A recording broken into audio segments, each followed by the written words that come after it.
attention to it as much because it's outside of my rigid structure.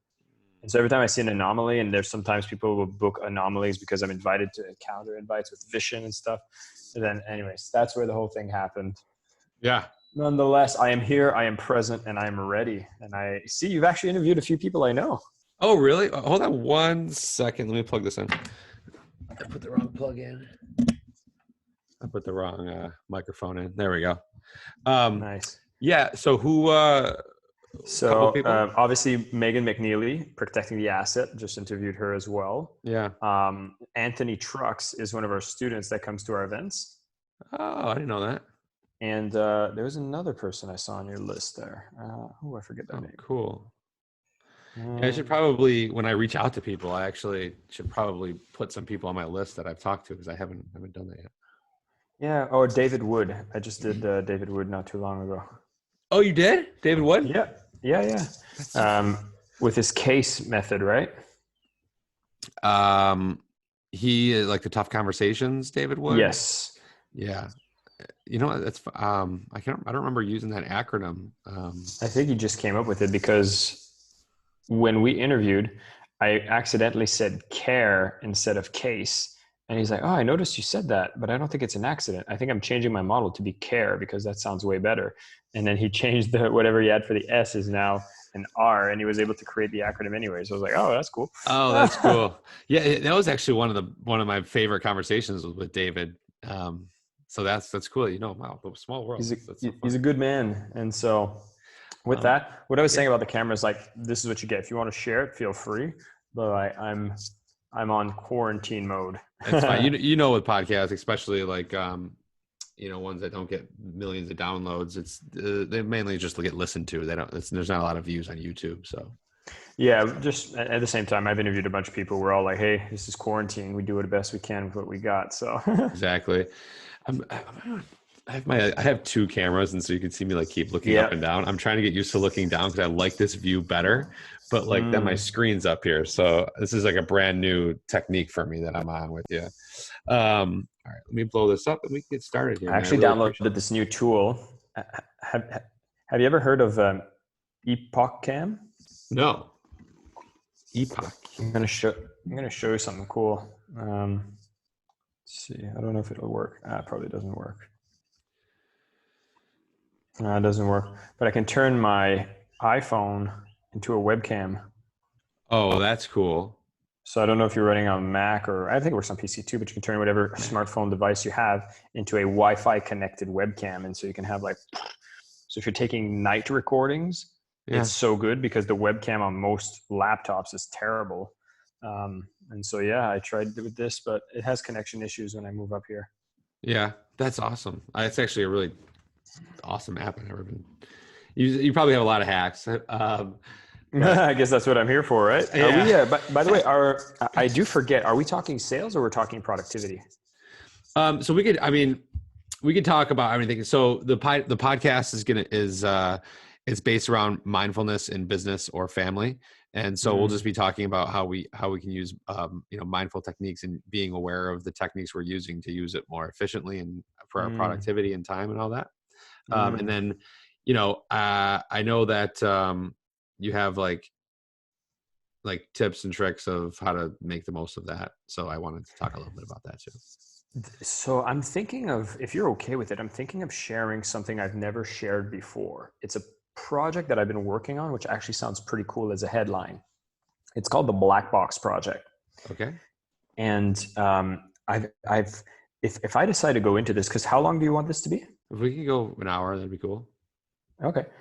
So then we can probably touch on a lot of different things, but there's this concept of the black box theory, which is actually a way to become very mindful about what you actually do in a day and how you can start optimizing processes when you first gain awareness. So I could talk about that stuff. Let's do it. That sounds awesome. Yeah. Black box theory. It's called the black box. The black box. Did you come up with that, or was that something that I did? Yeah, I came up with that. I was doing my productivity training. I kept referring to it and telling you people like, okay, tomorrow I'll give you more ideas about, and I just kept anchoring them on the black box project, and they were like, "What's the black box project?" And then when I revealed them, they had invested so much into the process that they ended up doing it because it's not a fun thing to do, but when you do it, it's very liberating. Really? Okay. I'm actually excited to hear about this. That's why I'll hook you in. I love it. Yeah. All right. But I think So, then we'll talk more productivity. okay, more productivity. All right. Beautiful. And then, what I find is a lot of times when we talk about it, you can almost use it in your everyday life too, with like family. So I'll sometimes relate it. I Just love so that. because I have kids. And do you have kids, by the way? You don't have I don't kids, have right? kids, no. I didn't think so. I have a partner, and we're in quarantine here, but no kids. Okay. All right. So I'll start right away. And we'll start recording right now. And I'll do the intro separately. All right. And you have a book Perfect. called Selling with Love that's coming out, right? Upcoming book. Yeah, it'll be out December. December. Okay. Awesome. I want to ask about that too, because I'm curious. All right. So Jason, this is the question that I ask everybody on my podcast. First question, when you wake up in the morning right now, not 10 years ago, but today, and you get out, you're about to get out of bed. What is when your day comes up, when your day starts, like what makes your heart like jump out of your chest and truly, what I like to say, sing? What makes your heart sing for the day? What is it about that day usually? It's a beautiful question to ask. As you were formulating the question, I was trying to think of what's the first thing that usually comes up in my mind when I wake up. And if I do wake up with an alarm, I usually think of something like Mel Robbins' rule. I think of that I have 5 seconds to really get out of bed and do something awesome, or else I'll fall back asleep or I'll want to hit the snooze button. And so I'll be honest, the first thing that usually comes to mind is like, how can I start strong? And I usually go like, yeah, I'm going to boldly wake up. When I boldly wake up, I feel like it gives me that kind of cadence for how I'm going to act for the rest of the day. But when I think about the things that make me sing, honestly, I'm very grateful. Like, I'm not going to lie, Justin. I'm very lucky. I'm super blessed. I have an amazing family. I have a great lifestyle. I feel like luck has always been on my side. And when I wake up and I remind myself of that, like, I'm just like, everything's good. We're all fine. Everyone's trying their best. And with that, I'll just go and do whatever creation I want, knowing that the game's already been won. Mm. And that to me makes me show up 100% from a place of love. I like how you ended that, from a place of love. What do you mean it's already been won? What do you mean by that? Can you elaborate a little bit? Yeah, I mean, I read a lot of books in like personal growth or spirituality. I'd consider myself someone quite new agey. Yeah. And, uh, and like, when you look into everything, when it comes to like, okay, what's the purpose of life? What are we here to do? What is considered right or wrong? I really resonate with concepts that talk about, like, if you talk about Toltec wisdom, for example, for those of you who might have read the Four Agreements, one of those agreements is always do your best. And what I really like from that is no matter what you do from the place of presence that you currently are is your best. It's always your best. There's never any time you ever act that is not your best. It's always the best in that moment. And so when I say you've already won, is like we put so much pressure about how to do better. And I feel like it creates that gap between chasing what you think you should be doing that's better than what you currently are doing. And I think when I say you've already won, it's giving yourself permission to have acceptance that whatever it is you're doing now, you've already won. You are doing your best. And so instead of coming from a place of chasing or lacking, because if you think your best is out there, then you don't operate as filled, or as you feel like there's something missing for you to be at that space. So if you come and say, the game's already been won, now what I do? It's kind of like if you're on a tournament, you're playing football, and okay, the game's over. Now you have free time. What do you do with it? Maybe you still kick the ball around because that's fun. Maybe you don't. It's all fun. It's all good. Man, Jason, I love, like, everything you just said was explained so good. And that was one of my favorite books that I've read, is that The Four Agreements. If anybody has not read that book, definitely get it. Yeah. And it's you can literally read it in a night. It's quick, and you can always reference it back and back. I love it. I picked up the abridged version on Audible. It was 2 hours, and it was the most powerful 2 hours I've ever spent in my life. I never even heard of that word, or that that's out there. So what do they do? Expand on that? I'm curious. No, abridged means it's consolidated to just the essentials. And so abridged means it's been shortened to just be the core essence of the Okay. message. So within Did 2 hours, you got it. The four agreements it was a pretty short book. Itself, right? I mean, is there a lot? Maybe I bought the short version. I don't know. They actually have it very popular, and the same is done. I mean, if you've went down that path, you've probably also picked up Mastery of Love, which is another book from that Oh my series. God. And I like, actually, that's so funny. I love how we're on the same page with that because I'm reading that right now. And oh, I'm like I got 3/4 of the way through in one sitting. It's so good. He just writes in such a, the way he writes is captivating also. Yeah. it's a beautiful thing. I've never talked to anybody about either one of those books. So I'm really glad that you brought those up. They're like Well, two of we're my gonna favorites. have fun. Jason, as I said on the intro, he's part of the Superhumans at Work podcast. And I want to talk about love, kindness more like we just did, but I want to make sure I get this question in with you because I'm really curious, and I want my audience to realize like how you put yourself in certain positions, how you get in certain areas of life. And so you're the Superhumans at Work podcast is due, but it's very popular as it is right now. You got chosen as the host. Am I correct? Is that by the Mindvalley company? Yes. Right. So you must have been doing something right. You must have been like at that right, what I like to use the word vibration, like at the right vibration level with everybody else, that they were feeling you, that they were like, okay, this is the guy that we need to get on this podcast because it's a powerful movement you guys are creating. So it's important. I know that they're really careful with who they're going to put in this position. You right. So what do you think you did, Jason? Like, what do you think? What did you do? How did you put yourself in that spot? How did you get to that level of that they were at with their mindset and what they wanted to accomplish? Can you talk a little bit about that? Do you think about it?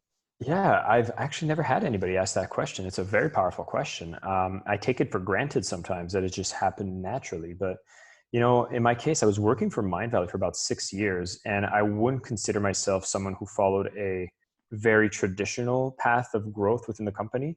I had a lot of ambition myself, and I would say one of the key skills I did have was the ability to sell. Like I'm very good with words. I have this certain level of charisma, which I just, you know, it's always a skill I always wanted to develop. I always read books about sales. I really love the ideas of it.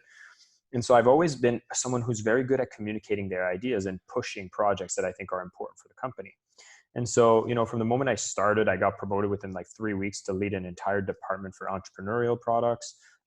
And then at some point I realized, you know what, I want to be better on camera. I wanted to be better when I speak on camera. And, you know, I think back when I was in my early times in college or university, I had a morbid fear of public speaking. And I remember a moment where I had to get in front of a stage, and I had to hold a piece of paper to read my notes because clearly I couldn't speak on stage without reading a text. But the problem I had is I was holding this paper, and because I was shaking so much, like you could hear the crackling of the paper as I'm in front of the stage, stumbling through these phrases, trying to do a speech in business school, right? And I remember being so embarrassed at that point, being like, oh my God, if I can't even speak like in front of anybody, what am I going to become? I'm an embarrassment. And I wouldn't say this is the most positive kind of energy to make a correction, but I witnessed what happened when I started really caring about transforming in the area of speaking publicly. And then I started saying like, hey, every group projects we had in school, I'd be like, hey, I'm great in public speaking. Put me in your group. I'll be the one to speak. You all can do the research, which was great because I didn't need to do any other work. They just gave me the task of speaking. But because I kept putting myself out there, practicing, telling other people I'm good at it, then I started believing it myself. Then people started feedbacking that I was good. And then suddenly I actually was good at public speaking.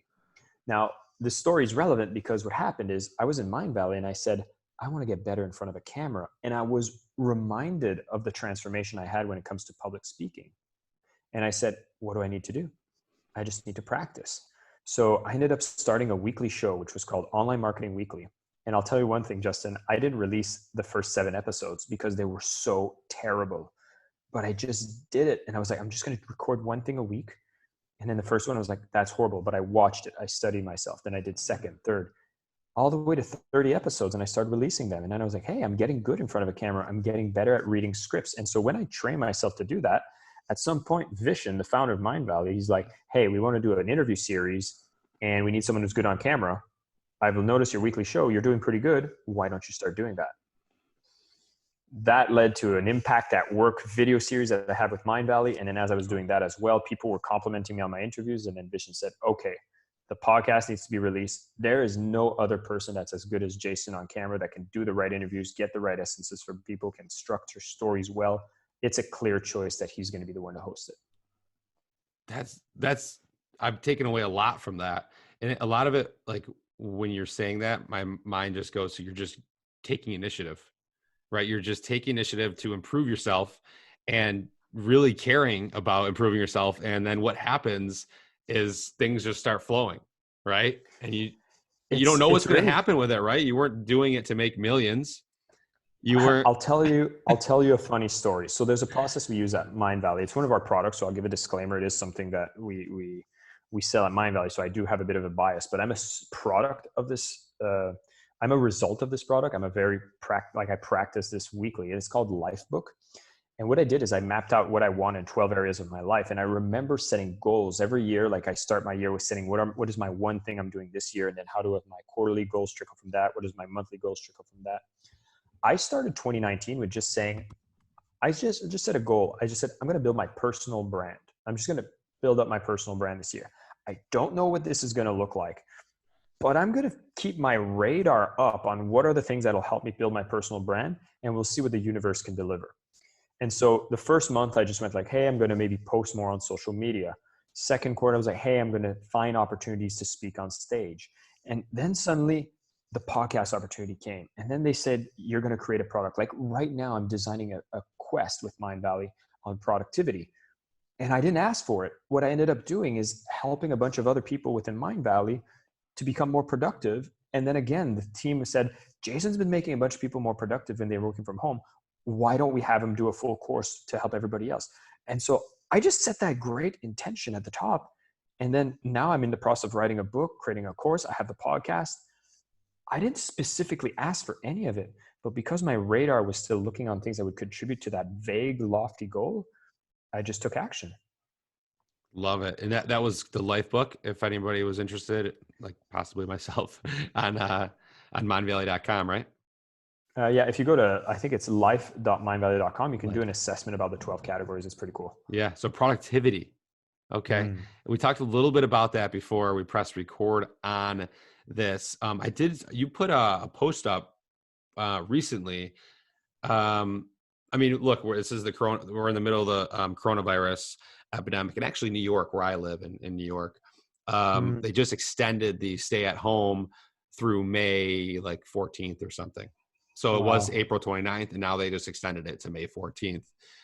Where you are, do you guys have a stay at home quarantine situation? So Mindvalley's headquarters is in Kuala Lumpur, Malaysia, and they have the hammer down. Everybody's forced to stay home. You can't go further than 10 kilometers, and you're only allowed to do groceries, and they let one person at a time. So they're pretty serious about it, to control it and to kind of flatten that line, right? I'm actually in Bali, Indonesia, and this is a magical, weird space right now because there were like 5 flights from Wuhan, China coming in all of January or until mid-January. And there's very little cases here. And so is it because we don't have the information? I don't know anybody who's got it, and we don't have a severe lockdown. They've closed down the beaches in Bali. Every restaurant is kind of takeout only, but you're still free to roam around. They're recommending you to wear the mask. And, you know, I'm staying at home. I chose to self-quarantine since about March 15th. Oh, okay. And now they're putting a bit more sanctions and protocols, but it's still very loose. There's a population of 4 million here, but like there's barely any cases. So it's really weird.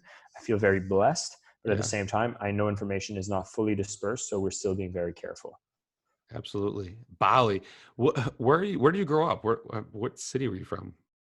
I'm actually from Ottawa, Canada. So Ottawa. You're Canadian originally. Okay. Yes.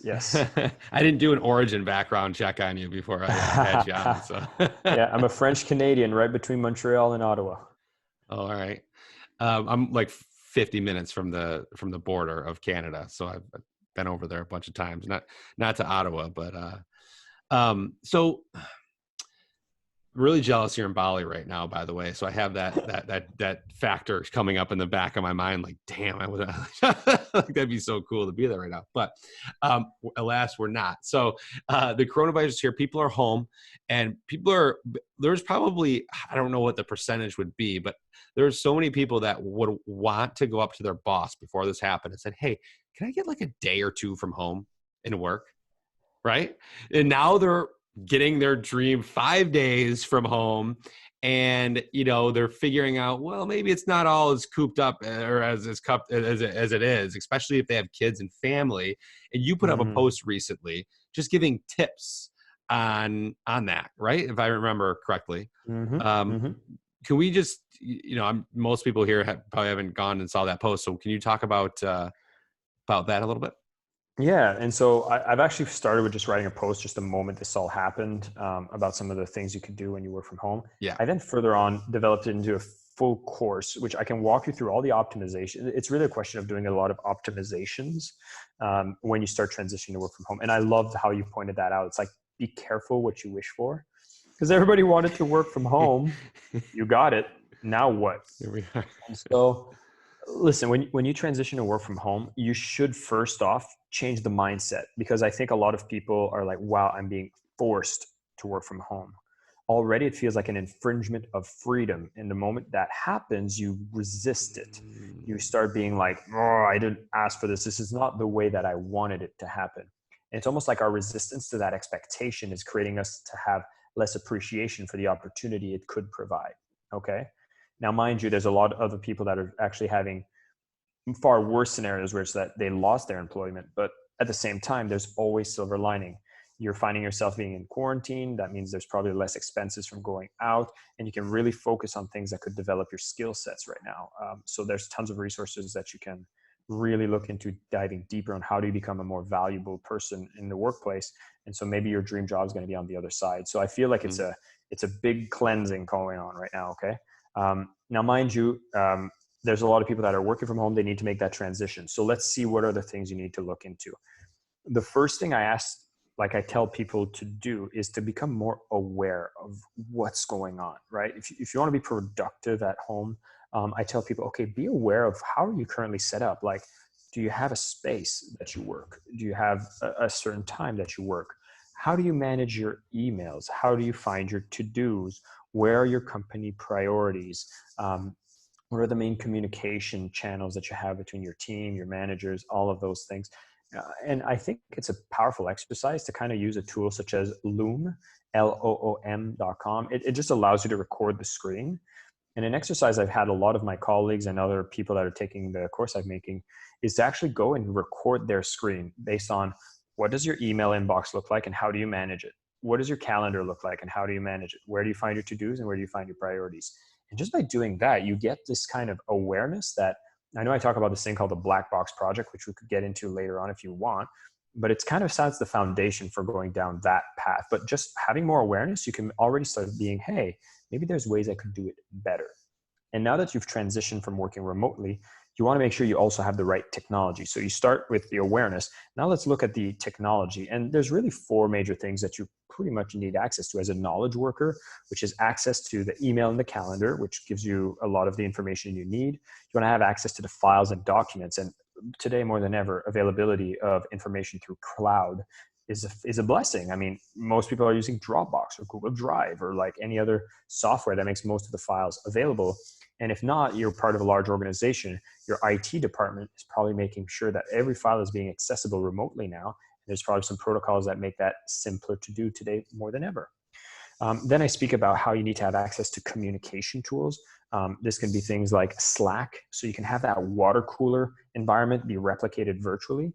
So kind of an instant messaging type of thing, as well as a webinar technology. I know for us, we're using Zoom here. That's been kind of the darling technology during these times, but like Google Hangouts or Google Meet, and just look for any kind of conferencing software out there.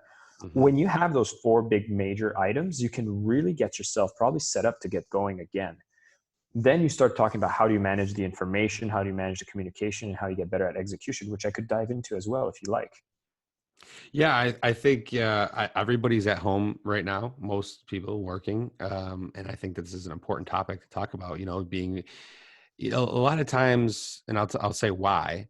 But a lot of times, even myself, I find myself bouncing back and forth too much between work, family, at home, and especially now, work, family, like 20 times in a 3-hour period Mm, or 4-hour period, mm, instead of just like saying, okay, for the next X amount of time, I'm not moving. I'm going to get my water here so I don't have to leave. I'm going to go to the bathroom and I'm going to come in.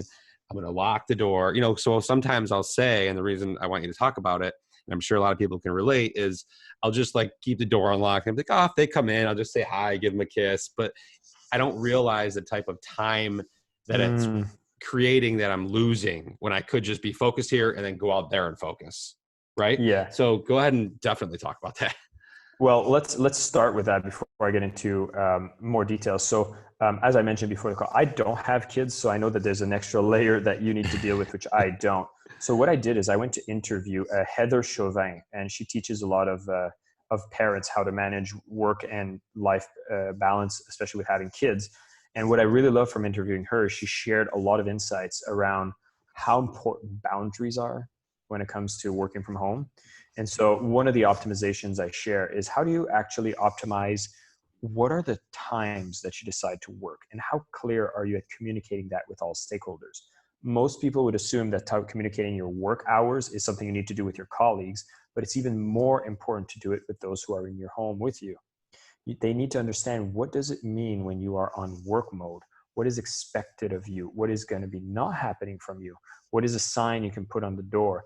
How do you make sure the kids are being trained about the expectations that happen when you're actually working and you're not going to be attending to their needs instantly?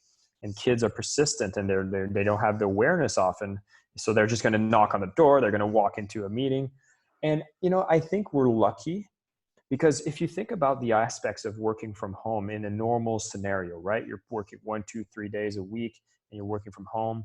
And then you realize that the kids are home, and then you're in a meeting where everybody else is at work, but then you, the privileged one working from home, has the audacity to let the child walk into a meeting and disrupt the entire company. It could actually create some resentment or some negative feedback from from your colleague. But here we are, everyone's at home. Everyone understands schools are closed. Everyone understands this is a unique situation.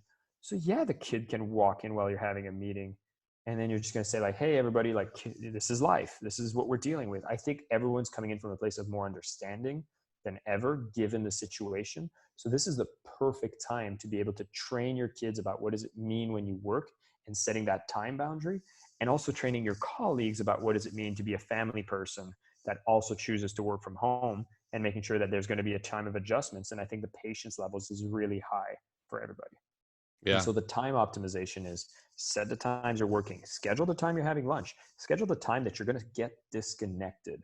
Like, I'm very strict with my boundaries, and I love the fact that I'm not someone who works 15 hours a day. Like, that's not my style. I like being extremely effective and efficient with my time. And I think once you start creating blocks, this is where parents actually get the upper edge.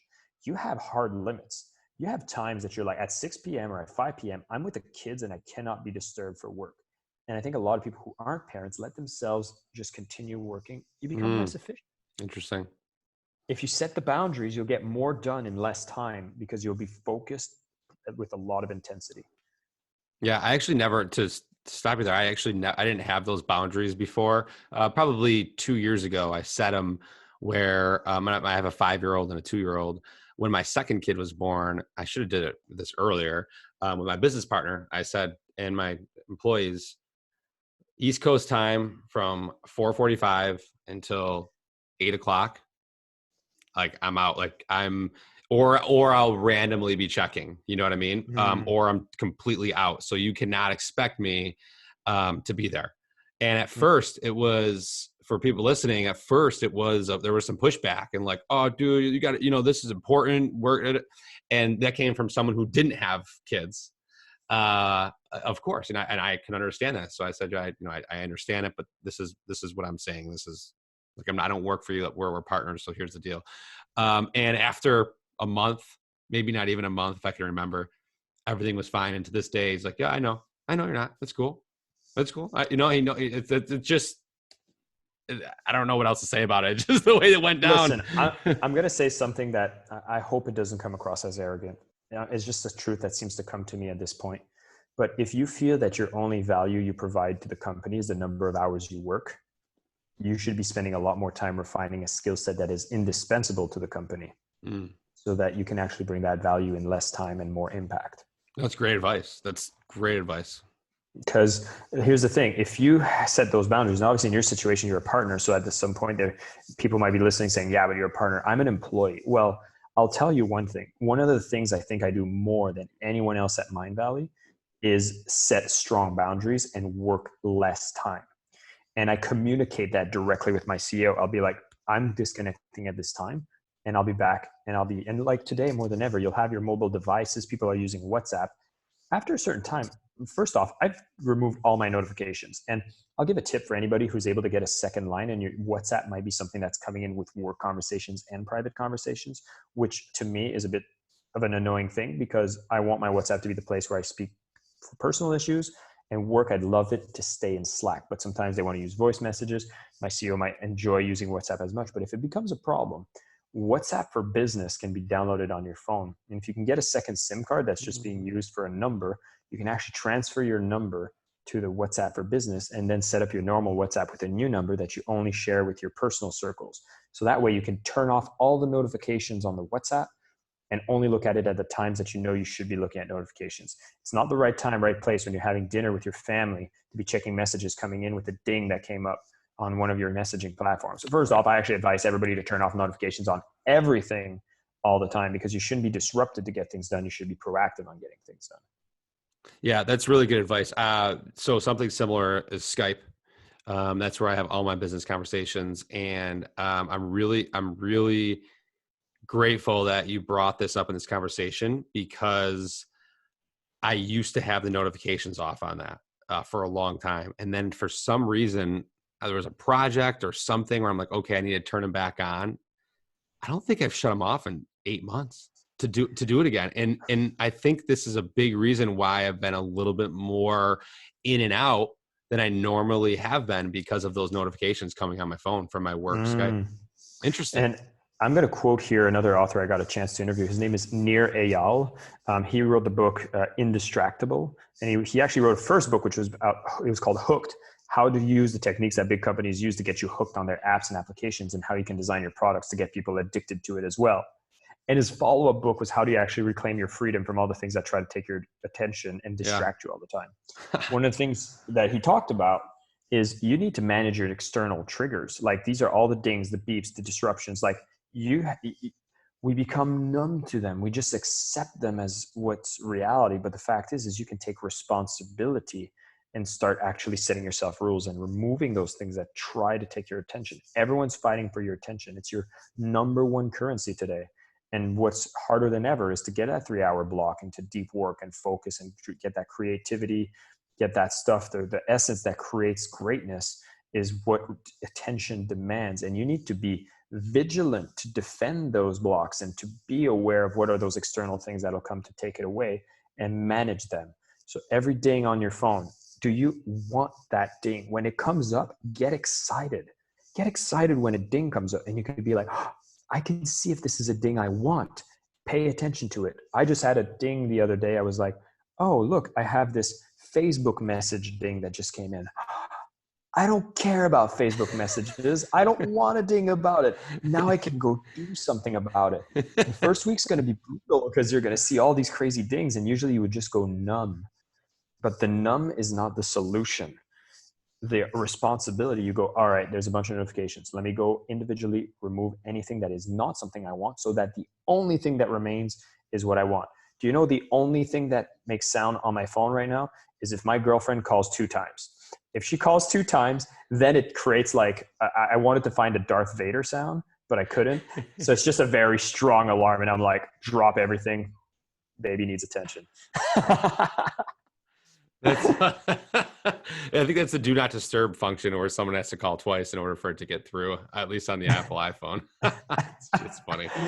But anyway, so this is everything when it comes to time. So like be deliberate about what is your on time, what is your off time, and try to minimize the gray areas, because that's what really brings mediocre work. In the gray areas, when you're half into work, half into not, you're just not going to produce your greatest work. So create hard lines of, I start my day work there. So everything before that's my personal time. Schedule it in. Like, I wish I could share my calendar with the people, but my sleep is 10 p.m. to 6 a.m. 6 a.m. to 7 a.m. is my rituals. From 7 a.m. to 8 a.m. is write my book. From 8 a.m. to 9 a.m. is personal time to connect with my partner and my roommate, to just get some social and personal time. Then 9 a.m. I'm on till 12:30 until 1:30. That's a lunch break. From 1:30 to 6 p.m. I work. From 6 p.m. I disconnect.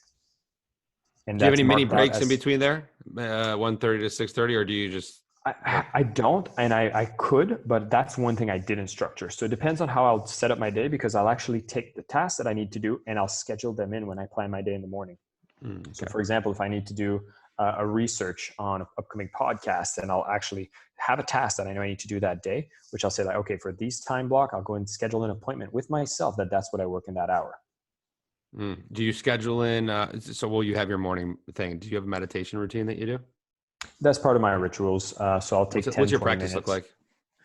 Silence. Just I will go into sit and I will just focus on awareness around the nose area. And so it's just feeling the air coming in and out for 10, 20 minutes. It's a very basic practice, but for me, it's interesting because at Mindvalley, we have a lot of guided meditations, which I enjoy. They have their purpose, but I am someone who is an overly stimulated mental person. And so for me, it's actually doing something that's considered quote unquote more uncomfortable is really the challenge that I like to overcome. And so I get into a place of silence where I'm like, okay, just keep myself focused on the breath, just sharpens my mind. And so I really enjoy that. Do you put any music on in the background, like meditation music, or just silence? Silence. I just sit and, okay, here's where I'm going to hopefully not get too many people jealous, but there's a lot of birds that are chirping in the morning. So I'm just sitting and it's like I'm hearing the birds. And the other thing sometimes is the dog will bark and then I have to disrupt the meditation, go and take the dog out. We've been starting to take care of street dogs while we're here. So they're being a little agitated, but nonetheless, I'll take them out. Then I'll get back to the meditation. But yeah, no music, no nothing. I just sit with myself. I think we overly rely on external tools to a practice that's just meant to be an external, like an internal practice. Yeah. So to me, it's stand in silence, set a timer for 10, 20 minutes, and just observe what goes on. And if I get lost, always come back to the breath.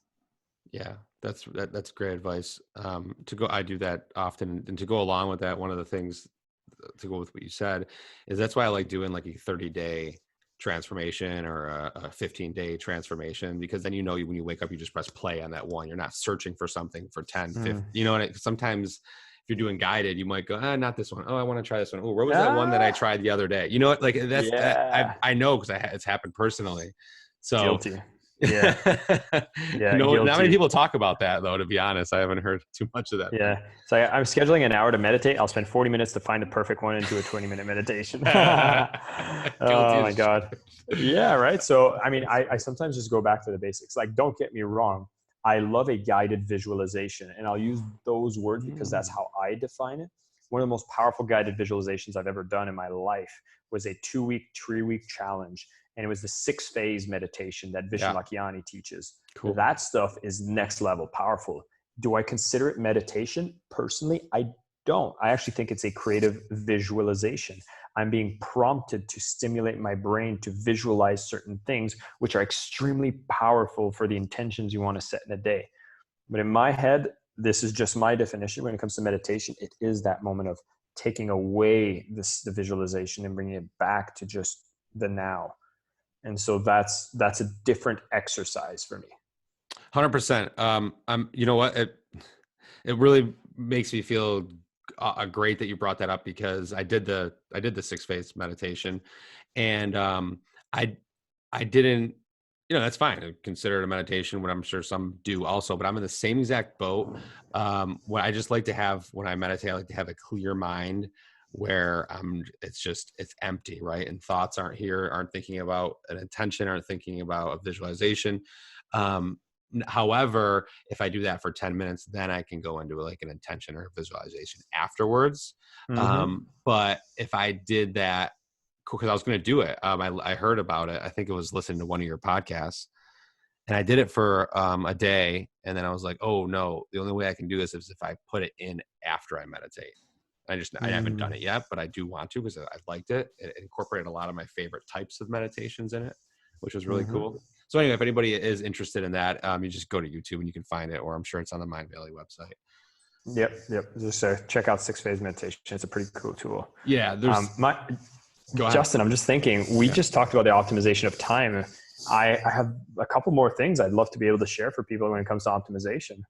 Yes, let's talk about that. I do, and then I want to make sure we have a few minutes for of Selling with Love, your book, because that's what kind of my whole podcast is about: is love, kindness, mindfulness around that. So I want to make sure we have at least 5 or 10 minutes to talk about that at the end, for sure. Don't worry, I get so passionate, excited when it comes to this topic, because for anybody who's listening and you have any kind of resistance to sales, or whenever I say the word selling and sales, you have the image of a used car salesman coming into your mind.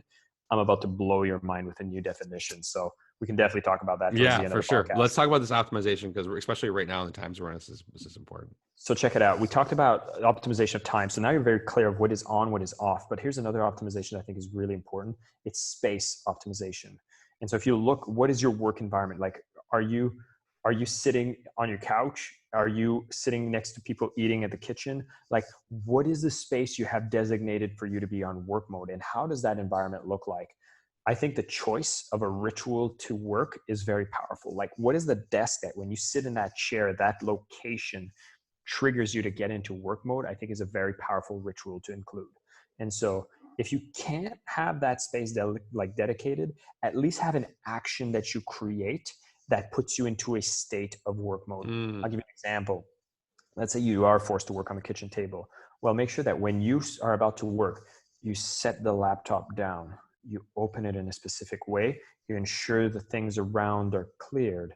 And then maybe you just sit, you're next to the chair, and then you just like bring your arms up and you do an up stretch, and then you just shake it out. And you're like, okay, it's work time.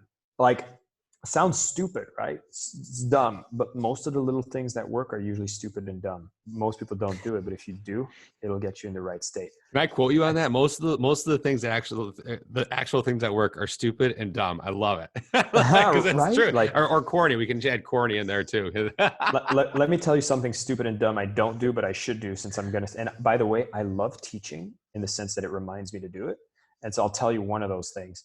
I remember the stupidest and dumbest thing someone ever told me was, you should write your goals every time you go to bed and every time you wake up. So stupid, so dumb. That person went out to build a multi-million-dollar business, and they're still preaching about how they do that little stupid and dumb thing, which is writing goals in the morning at night. I think Grant Cardone also does that. And so, isn't that an interesting little dumb exercise that really brings results? I'd be curious to know who are the people listening to this who are constantly doing that exercise and are not having success with it. I don't think we'll get any answers to that question. You're probably, I mean, you're right. You're 100% there. I'm going to agree with you. That's great. It's good. Right. It's good advice. So, but going back to the space, like, do a little ritual when you start, and even better, do a little ritual when you finish. Like, maybe when you finish, you go back and you do like, okay, now it's like this back stretch. And then you're just like, you clap for yourself. And then, okay, now the family knows that you're back, and you're back to interact with them because you were disappeared, right? And that's where you communicate that space, saying like, when you're in that space, don't disturb, put a note, just saying, I will not answer when you knock. I will ignore you. Like, you become very clear on how you communicate it. And I think that becomes a powerful thing you can optimize. So we talked about getting the right tech. We talked about optimizing the time, talking about optimizing the space. The rest of the stuff, Justin, I feel like it goes probably too in depth here. It's like optimizing how you manage the information coming in, manage your communication, and manage how you execute. I mean, I did put up a free course. If people want to go deeper in that, I don't know if I could even mention it. I could go deeper here. It would be really up to you on the time we have. No, I don't think it's necessary to go deeper. If people want to go deeper into this, I think you shared some really valuable stuff. And if anybody wants to dive deeper and is interested in that, where can they find this? I would say I'll send you all the resources, Justin. You can put it in the show notes, and then people can find the link there if it's of interest. Wonderful. That's perfect. Yeah. I was just going to say also, if anybody wants, if anybody wants to connect with me directly, the name's Jason Mark Campbell with a C. They can always send me a direct message and I can send them the resources they need. Yeah, absolutely. And I'll make sure I have that in the show notes and the intro for everybody to contact you directly. That's how I got in touch with you. I DM'd you on Instagram. And so I'm grateful that you came on. Your wealth of knowledge. And I know, especially someone like yourself, I was like, this guy's, not only is he working for Mindvalley, which I respect completely. And I've listened to so many talks and I've yet to take an actual course. I won't get into it, but for some reason I just have trouble committing to a course. I'll start it and then I'll just not finish it. And I don't know why. I don't know if it's because I'm doing so much extra work on the side on myself with my spiritual journey, but that's neither here nor there. But I'm all over that. Justin, don't make me get down into this because I am a salesperson. I'm going to get a credit card number by the end of this podcast. All right, next topic. And I'm an easily sold person, so that's not a great combination. That's a great thing to be. I'll tell you why later. Why is it a great thing to be easily sold? Because that means you trust in the abundance of the world. Okay. It's one of the actions of, if you want to sell from love, you got to buy from love too. That's how the work system works. Buy from love. I think if you're somebody that's easily sold, you have an inherent trust for people and inherent trust in communicated value. And I think that's a much better way of living than a kind of like judging, limited kind of view of how everybody else is there to take advantage of you. If you're being easily sold, is because you actually love to step into the vibrations of joy. And when you do that, I think that's when the most powerful, beautiful things happen in the world. Well, thank you for confirming that. That I'm doing that for a very good reason. There we go. And I was always mad at myself. Now I'm glad that I'm sold easily after you just told me that. Yeah. I mean, listen, if you want to get into the sales conversation, this could be a good time. But well, yeah, the selling with love, kindness. I mean, this is what you have coming out, and you obviously are writing because you know what you're talking about. So yeah, what's going on there? Well, we just talked about buying with love, right? Yeah. Like, let's see how that transaction happens. Like, we often have like a very awkward relationship with sales, right? Like, and when you think about the aspects of buying, like the times that you've made a purchase, right? Let's define sales in a different way, and you'll see how I can layer this out with some new elements that could really change the way you think about it. Yeah. I feel that selling, the way I define it, is simply an energy exchange between conscious beings. All right. That's all it is. It's an energy exchange. And energy can be in the form of time. Money is just stored energy. Goods and services, energy being delivered. And the missing ingredient that most of these definitions have that I love to speak about is the emotion that goes into the equation, because an emotion is an energy itself.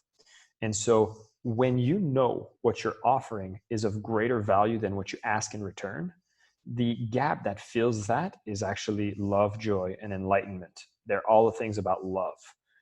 And so if I go to you and I say, looks like you want to do some transformation, and I know I have something that when you apply this in your life will generate tens of thousands of dollars, and it'll take you no effort, and it'll be a beautiful experience to go through that you'll enjoy every step of the way.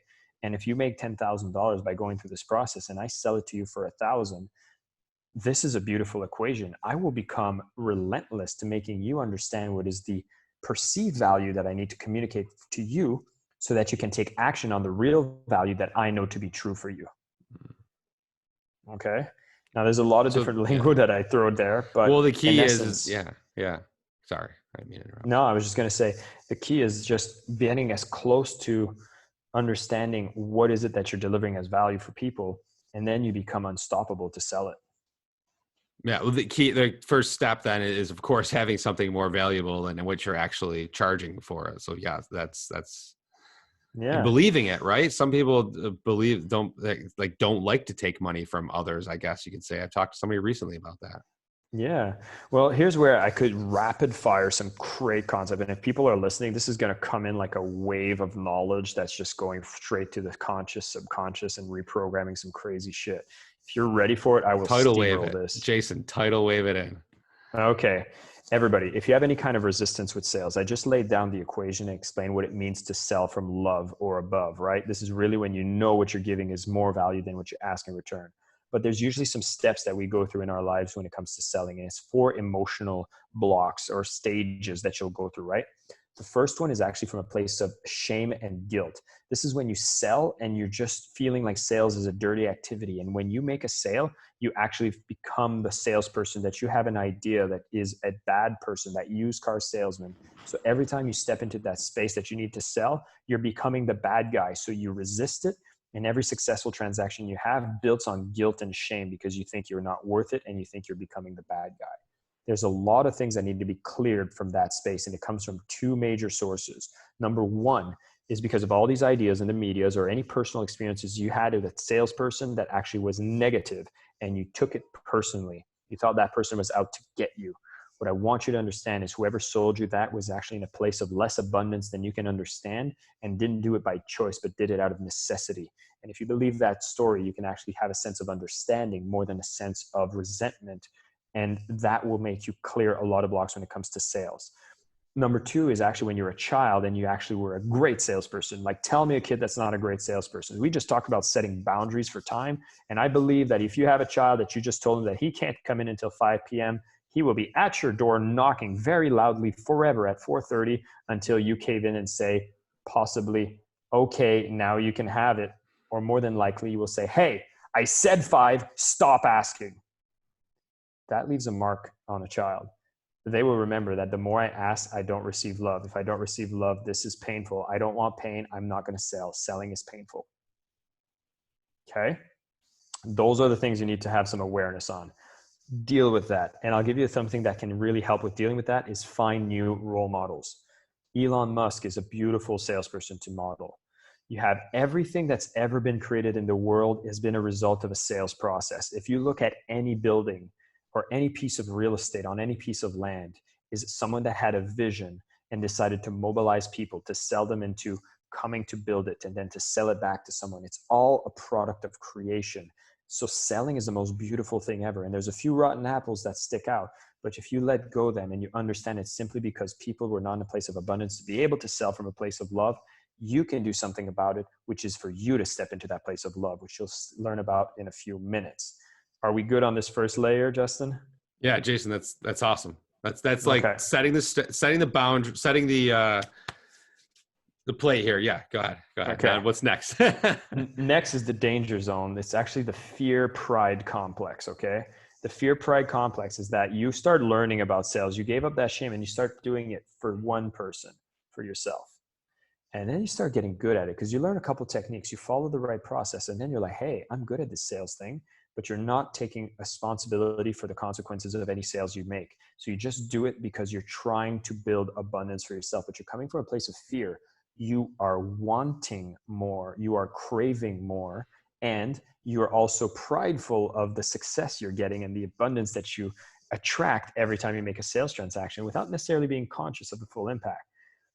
I don't know if everybody goes through that, but me as a salesperson, I went through that. There's some sales that I've made that I'm not proud of. And you know, at the same time, I have an understanding of my own journey and I haven't done anything that's like too terrible.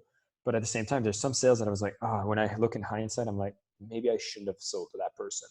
But in the moment, at my current level of awareness at that time, where I was doing my best, which is where we started this whole podcast, right? Every scenario you've ever been into has always been an act of you doing your best.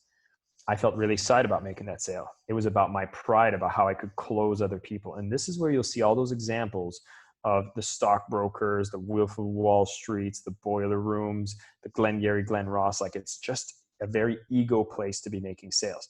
And the problem / not problem about it is that it works because you don't have a hesitation. You are just full of confidence, or piss and vinegar, as they would say. And often this is all a product of ignorance more than anything. You don't know any better, but the money's coming in, you're closing sales, you're being recognized, it feels good.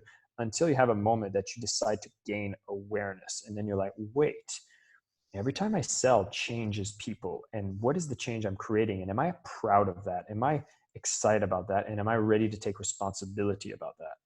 And so this is a temporary stage where once you start getting more awareness, you start caring for a greater good than yourself.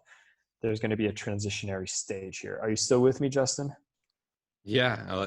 Caring for a greater good than yourself. Keep it going. Okay. This is where you get into a bit of a trap zone. It's called the rational sales zone. That's the third level of emotion. When you get here, you essentially are thinking, wow, I am responsible for everything around these sales. And you become a little intimidated by the responsibility and burden that comes from the sales process. So you'll start selling from a very rational place. You'll go to somebody and be like, I'll sell a car. I'll be like, hey, listen, this is the car. It's a great car, but you should know that there's been reviews on Car and Driver magazine, and you should know about this and that. And like, I'm going to give you more information about this. And you should also look at the competitors' cars. And I really want you to make the best choice for yourself. And I don't really know you fully, but I want you to be fully aware that I want to take fully care of you. I'm going to give you as much detail as possible about things. So let me know what stats you need, what comparisons you need, what you need, and you start giving way too much information, and you're trying to make sure that all information is presented in a factual way so that you don't need to take responsibility of an action. You basically are trying to make the other person make the decision by giving all the information. And when you do that, you don't step into a bold sales place. Your sales numbers actually start dropping because people are like overloaded with information. You wanting to give more information doesn't communicate confidence that people want as an assurance of a sales process. And then you're just wondering, like, why are my sales low? So much better when I was ignorant and didn't care. Now that I care, people don't buy. They go buy from that other ignorant asshole, sorry, that it doesn't care about them. And that, like, that's affecting your psyche. You're trying to think like, wow, I'm trying to be a good person, yet my sales are down. The person that's not a good person is doing better than me. What can I do about it? I don't know if this is something that resonates with you in a sales scenario, but this is one that I often found myself stuck. That's specific. Yeah.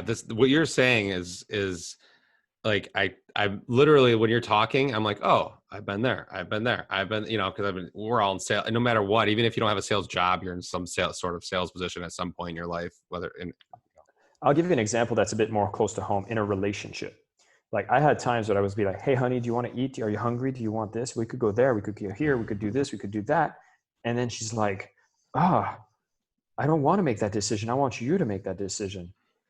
And then here's where it's tricky is sometimes I'll make that decision. I'll be like, oh my God, you made that decision from such a selfish place.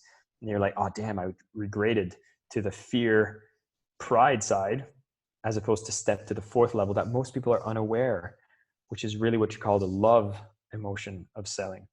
And so if anybody's went through this journey with me where I kind of just really dumped it on you and you've seen yourself at various stages, I want you to know that it is not a static graduation process. It's a flow of life. You're going to be going through all these emotions as time progresses. But what I want to give you is kind of a milestone of something to aspire to. And when you keep this in mind, you can catch yourself when you slip into the lower vibrations, and you'll know what needs to be done to get back to the top, which is the love sale. Now, Justin, I can explain what are the 5 loves in selling so people know exactly what to do right now to get back into the state. Well, this is why we're here. This was my big, bold, my notepad here, selling with love. We need to know what this is. So yes, let's do it. 5 loves in selling. Okay. Number 1, love the impact. Love the impact of the sale that you make. And this is where you want to get as detailed as possible. Okay. If you're selling a house, what impact does that have on the person you're selling to? What impact does it have on you? What impact does it have to the entire real estate market? What impact does it have to the government? I mean, when a sale happens, taxes get collected. When a sale happens, schools get more money to be able to fund the education of all the children within the community. Holy shit, I need to sell this to make the economy better. And this is where you get to have an exercise that you really step away, stop looking just between the buyer and the seller, and look at every potential stakeholder that could potentially be impacted by the sale being made. That's powerful. I've never even thought of that. Like, here's an example, Justin. You're putting together a podcast, and it could be just saying like, hey, I want to do a podcast because I know that this would be a great way for me to connect with people. This is a great way to get an audience, etc.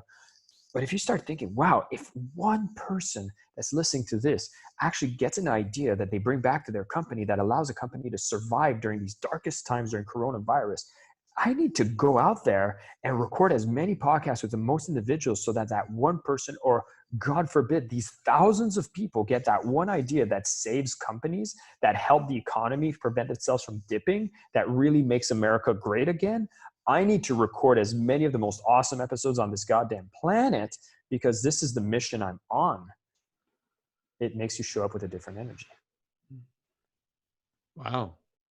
That's right? Kind of my mind blown when you said that. I've thought on somewhat of that level, but not to that extent. And that's a beautiful thing. If you take an hour and just write it out, just vomit everything it possibly can. You don't know. This is a great time to make assumptions. Look at all the impacts. And if there's any negative impacts, think about how you can mitigate that. Just think about how you can mitigate that. Bringing that to awareness will make you realize, my God, I need to be unstoppable to make this impact happen. And this is when you step into the second love. And this is where it gets a bit more granular. So you'll see it gets to much more tangible steps, except the last one will leave you hanging, but we'll get to that in a bit. The second one is love your client. And there's a story about a kid that really loved his goldfish, right? And so he loved it so much. He was like, oh, I would love my goldfish so much. So he went out and he grabbed the goldfish from the water and gave it a big, big hug. And then it died. And the moral of that story is that the best way to love is to understand. Because sometimes the way that you love isn't the way that whatever is the client you're loving is not the way that they want to be loved. And so how do you seek to understand as the greatest way to show love to the client? What do I mean by that? How clear are you on who is your target customer? How much time have you spent interviewing your past customers or potential customers to understand what you're truly looking to deliver for them? What are their true needs and wants? How do you interview them? How do you do more surveys? How do you get curious about them and truly wanting to serve them totally from a place of love? And so you seek as much as you can to understand, and then you'll have some ideas on how does that correlate to the impact. And that will bring you to the third love very naturally once you've nailed those first two. Are we still good? Yeah, that's good. Okay, so seek to understand the client. So then when you get to the third part, and you only get to this part third, is you start to love the product.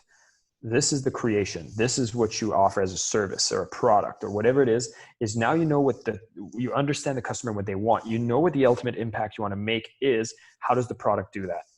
And so you design the product to be able to serve those needs. Now, in the product design phase, there's a lot of different elements, which I can't go into too many details, but I'll give you the one thing that I think is the most powerful for people with an existing product, which is a lot of times, if you're having hesitations in sales, you'll say, I know how to make the customers more happy. I'll just make my product cheaper.